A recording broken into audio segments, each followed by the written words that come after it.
સાહેબે વાત કરી હતી કે 18 થી 25 વર્ષના યુવાનો મોરેવાળા હોય છે, એટલે કદાચ ક્યાંક ભૂલ થાય અથવા તો સમય વધારે લેવાઈ ગયો હોય તો પહેલાં જ માફી માંગી લઉં.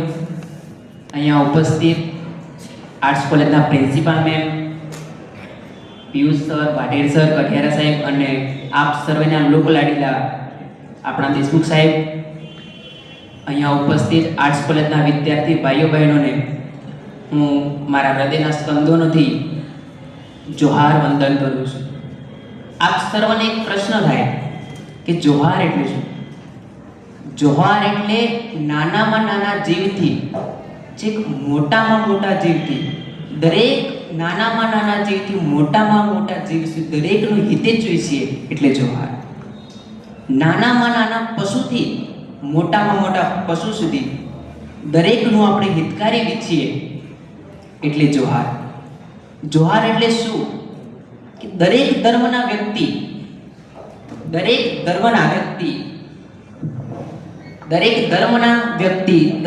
સમાજના વ્યક્તિ, દરેક જાતના વ્યક્તિ, દરેકનું ભલું થાય એટલે જોહાર.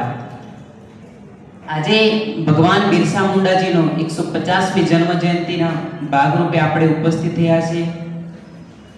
ભગવાન બિરસા મુંડાનો જન્મ ઝારખંડ રાજ્યના રાંચી જિલ્લાના ઉલિહાટુ ગામમાં થયો હતો. બાળપણનું જીવન તમારી અને મારી જેમ ઘેટા બકરા ચરાવવામાં હોય કે વાંસળી વગાડવામાં હોય એવી રીતે વીત્યું. સમય જતાં બ્રિટિશરો એ સમયની અંદર સમાજના જે સ્થાનિકો હોય છે અને જમીનદારો હોય છે એ સમાજના અને સ્થાનિક વ્યક્તિઓને ખૂબ જ પ્રતાડિત કરતા હતા. વિદ્યાર્થી ઉંમરે છે એમને કંઈક સારું કરવું છે, સમાજ માટે કંઈક સારું કરવું છે, આ દેશ માટે કંઈક સારું કરવું છે એવી વિચારધારા સાથે મોટા થયા. એમને એક ક્રાંતિ આપી કે ગુલાલ જિંદાબાદ, અને આજે એ ગુલાલ જિંદાબાદ આજે પણ જીવંત છે. એમને જળ જંગલ જમીન માટે કામ કર્યું, આ દેશ માટે કામ કર્યું, આ દેશના લોકો માટે કામ કર્યું. માત્ર ને માત્ર 5 ફૂટ અને 4 ઇંચનું એ શરીર, માત્ર ને માત્ર 5 ફૂટ અને 4 ઇંચનું શરીર ધોણી અને હરજુ કહેવાય અને ભાલો કહેવાય એમને લગાવીને ફરતા હતા. બ્રિટિશરો જ્યારે સ્થાનિક લોકોને પ્રતાડિત કરે ત્યારે એમની સીધી આંખમાં લગાવે કે આ જ અંગ્રેજ છે જે મારા સ્થાનિકો, મારા આદિવાસી, મારા સમાજના, મારા ભારતીયોને પ્રતાડિત કરે છે. સીધી આંખમાં જાય. એમની એક યુદ્ધ નીતિ હતી કે ગોરિલા યુદ્ધ નીતિ, કે એક સાથે 10 જગ્યાએ અંગ્રેજોનું કોઠીને બોમ્બ વિસ્ફોટ કરાવવા જેવી ગોરિલા યુદ્ધ નીતિ આજે પણ પ્રચલિત છે. વધારે સમય ના લેતા કે બિરસા મુંડા આજે પણ આપણા હૃદયની અંદર, આપણા હોઠે આજે પણ આપણે એ બિરસા મુંડા માટે ભેગા થયા છીએ.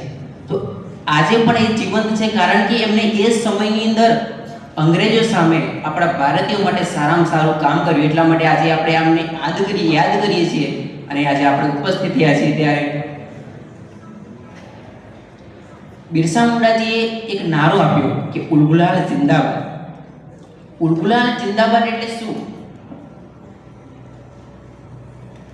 અગર જો કોઈ આપણને પ્રતાડિત કરે છે, આપણા સ્વાભિમાનની વિરુદ્ધ કાર્ય કરે છે, તે ઉલગુલાલ જિંદાબાદ એટલે સામેના વ્યક્તિને પાડી દેવું. અને 18 થી 25 વાળા છે એટલે હંમેશા કહું છું, બિરસા મુંડાના જે મંત્ર આપે છે એ મંત્ર પર ચાલજો, મોરે મોરો.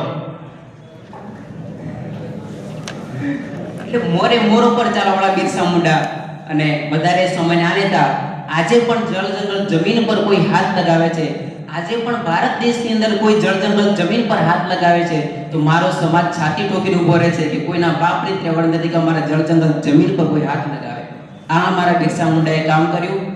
અને વધારે સમય ના લેતા મને અહીંયા દેશમુખ સાહેબે જે આમંત્રિત કર્યો બોલવા માટે એ બદલ આપ સર્વનો આભાર માનું છું, આયોજકોનો આભાર માનું છું.